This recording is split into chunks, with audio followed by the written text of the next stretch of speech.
Question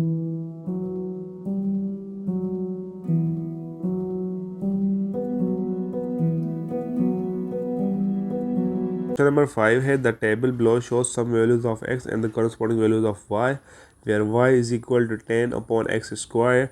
The values of y are correct to one decimal places where necessary. अच्छा, ये table हमें given है, x और y की वैल्यूज़ भी हमें ऑलमोस्ट गिवन है। यहाँ पे क्या है, a और b है। तो पहले पार्ट में क्या करना है, हमने find the values of a end of b, यानी कि a और b की जो जो वैल्यू बन रही है तो वो हमने फाइंड करनी है। और पार्ट 2 में क्या है, using a scale of 2 centimetre to represent 1 unit on both axis, यानी कि हमने बेसिकली इसका ग्राफ बनाना है। ठीक है, तो चलिए शुरू करते हैं। तो सबसे पहले हम ए और बी फाइंड कर लेते हैं। ठीक है जी। अच्छा जी, सबसे पहले ए फाइंड कर लेते हैं। तो हमें देखना है कि x इक्वल टू 3 पे y की क्या वैल्यू आ रही है, वही हमारी a की वैल्यू। ये हमारा फंक्शन था y equal to 10 divide by X square. तो यहाँ पे हम x की जगह पे 3 पुट कर लेते हैं, देखें हमारा क्या आ रहा होता है। तो ये हो जाएगा y इक्वल टू 10 से x की वैल्यू हमारी 3 थी तो 3 का स्क्वायर। तो हमें पता है 3 का स्क्वायर आता है 9।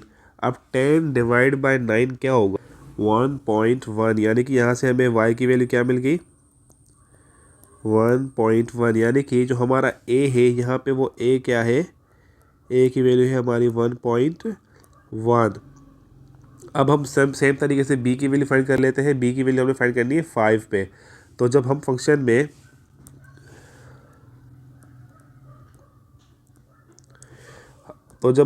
में x की जगह पे 5 पुट करेंगे तो b की क्या वैल्यू आ रही है, तो ये हो जाएगा 5 स्क्वायर। इसको फर्दर सिंप्लीफाई करेंगे तो 10 से 5 का स्क्वायर क्या आता है, 25। अब यहाँ पे हम टेबल लगाते हैं, 5 की 2 टाइम यहाँ, अच्छा यहाँ पे टेबल लगाएंगे तो 2 और यहाँ पे नीचे 5 आ जाएगा। तो 2 डिवाइड बाई 5 हमारा होता है 0.4 के बराबर। तो यानी कि हमारी b की वैल्यू क्या आ चुकी है, 0.4। अब जो पॉइंट्स मिसिंग थे, जैसे कि a और b की वैल्यूज मिसिंग थी, तो हम उनकी हेल्प से दोबारा से वो ना ग्राफ अपनी टेबल मुकम्मल कर लेते हैं। तो हमारी टेबल कुछ इस तरह से दिखेगी। अच्छा जी, हमने टेबल अपनी कंप्लीट कर ली है।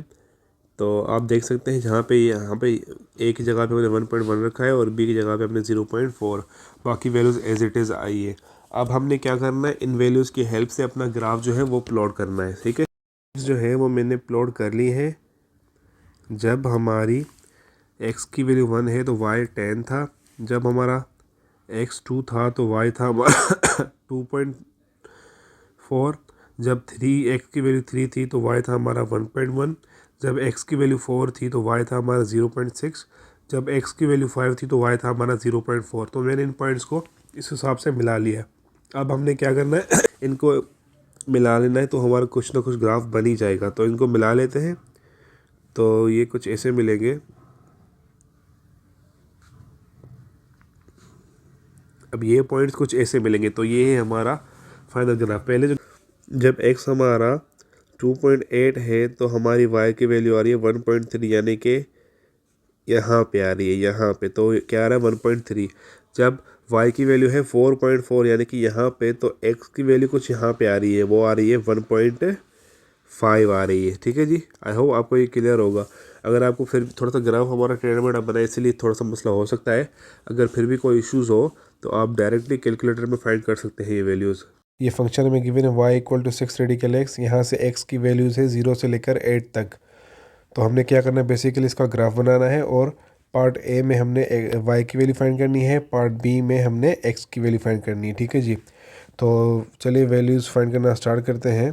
तो सबसे पहले हम फाइंड करते हैं एट x इक्वल टू 0। जब x की वैल्यू 0 है तो y की वैल्यू क्या आ जाएगी, फंक्शन में पुट करके देखते हैं। तो यहाँ पे x की जगह पे 0 आ जाएगा, 0 का रेडिकल 0 आएगा, और जब 0 को 6 के साथ मल्टीप्लाई करेंगे तो ये 0 आ जाएगा। अब बाकी वैल्यूज़ भी इसी तरीके से फाइंड कर लेते हैं। एट x इक्वल टू 1, तो यहाँ से y की वैल्यू क्या आ जाएगी, 6 रेडिकल 1, 1 का रेडिकल 1 ही आएगा, 1 मल्टीप्लाई बाई 6 करेंगे तो 6 आ जाएगा हमारा। अच्छा जी, अब यहाँ पे आप नोट करें, मैंने ये y की सारी वैल्यूज़ कैलकुलेटर की हेल्प से निकाल ली हैं। तो जब x की वैल्यू 0 है तो y भी हमारा 0 है, जब x हमारा 1 है तो y, जब x 2 है तो y की वैल्यू 8.5 है, जब x 3 है तो y हमारा 10.4 है, जब x 4 है तो y हमारा 12 है, जब x 5 है तो y हमारा 13.4 है, जब x 6 है तो y हमारा 14.7, और जब x की वैल्यू 7 है तो y हमारा 15.9 है। जब x हमारा 8 है तो y हमारा 17 है। अच्छा जी, अब हमारे पास सारी वैल्यूज़ आ चुकी है, हमने इसका ग्राफ बनाना है। अब हम देखते हैं ग्राफ कैसे बनेगा। तो मैं यहाँ पे ग्राफ प्लॉट कर लेता हूँ। गया, अब मैंने देखना है मेरा कौन सा पॉइंट कहाँ पे लाई करता है। अच्छा, मेरे यहाँ पे ओरिजिन पे 0 है, x भी 0 है और y भी 0 है। तो हमारा जो सबसे पहला वाला पॉइंट है हम नोट कर लेते हैं। जब x की वैल्यू 0 थी तो y भी हमारा 0 ही आया था, तो वो यहाँ पे लाई करेगा। जब x हमारा 1 था तो y की वैल्यू हमारी आई थी 6, तो वो 1 यहाँ पे होगा और x यहाँ पे, तो ये यहाँ पे मीट होगा। जब x की वैल्यू 2 थी तो हमारा y आया था 8.5, यानी कि समहाउ ये पॉइंट हमारा यहाँ से मीट होके यहाँ पे मिलेगा। जब x हमारा 3 था तो y की वैल्यू आई थी 10.4, यानी कि यहाँ से लेकर 10.4 यानी कि यहाँ तक। जब x हमारा 4 था तो y की वैल्यू आई थी 12, तो यानी कि वो यहाँ पे मिलेगा हमें। जब x की वैल्यू 5 थी तो y हमारा आया था 13.4। अब x 5 यहाँ से जाएगा 13.4 हमारा समहाउ यहाँ पे होगा इन बिटवीन। जब x की वैल्यू 6 थी तो y हमारा आया था 14.7, यानी कि 14 से थोड़ा सा ऊपर यहाँ पे 14.7। जब x हमारा 7 था तो y की वैल्यू थी 15.9, यानी कि 16 से बिल्कुल कम। जब x हमारा 8 था तो y की वैल्यू थी हमारी 17, यानी कि यहाँ पे। अब पॉइंट्स हमारे पास आ चुके हैं, हम इनको मिला लेते हैं आपस में।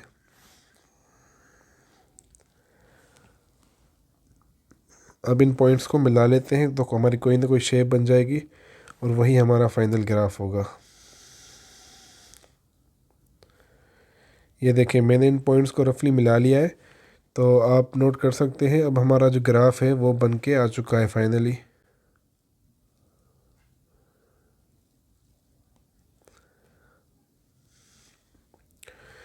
अच्छा जी, ये हमारा फाइनल ग्राफ है। अब हमें क्या फाइंड करना है, अब हमने ग्राफ की हेल्प से पार्ट ए और पार्ट बी फाइंड कर लेना है। तो पार्ट ए में हमें कह रहा था जब x की वैल्यू है 5.2। अब 5.2 कह रहा है तो 5.2 हमारी कहाँ पे होगी, ज़ाहिर है 5.2 हमारी 5 यहाँ पे है तो 5.2 हमारी यहाँ पे होगी। ठीक है जी, मैं यहाँ पे लिखता हूँ, ये 5 है, 5.2 है ये हमारा। ठीक है जी, तो 5.2 में हमने देखना है कि y की वैल्यू कितनी आ रही है। अब हम अगर यहाँ से सीधा जाएँ, अगर हम यहाँ से जाएं भी तो x की वैल्यू हमारी यहाँ तक ये आ जाएगा ऑलमोस्ट। यहाँ पे हमारे पॉइंट बनेगा समथिंग जो कि है 13.6 आ रही है, 13.6 देख लेते हैं। जब y इक्वल्स टू 12.2, यानी कि 12.2 हमारा बिल्कुल यहाँ पे होगा, यहाँ पे। तो यहाँ से हमने ये देखना है कि x की कौन सी वैल्यू आ रही है। अच्छा जी, इस तरफ जाते हैं, ये यहाँ पे, ये संभव यहाँ पे आ जाएगा। तो यहाँ से जो हमें वैल्यू मिलेगी वो मिलेगी हमें x की जो वैल्यू मिलेगी वो होगी हमारी 4.2। अब ये जो हमने अभी वैल्यूज़ फाइंड की हैं, ये वाली और ये वाली, ये दोनों अगर आपको ग्राफ से समझ नहीं आ रही ना तो आप डायरेक्ट कैलकुलेटर की हेल्प से भी फाइंड कर सकते हैं, कोई इशू नहीं है। क्वेश्चन नंबर 7 में हमें ये फंक्शन गिवन है और यहाँ से x की वैल्यूज़ गिवन है 0.1 से लेकर 7 तक। तो हमने ये टेबल बना दी है, ये हमारा फंक्शन था। अब जब मैंने फंक्शन में यहाँ पे 0 पुट किया है तो मेरी क्या 0.1 पुट किया है तो मेरी ये वैल्यू आई है। जब मैंने 1 पुट किया है तो मेरी ये वैल्यू आई है। जब मैंने 2 पुट किया है तो मेरी ये वैल्यू आई है।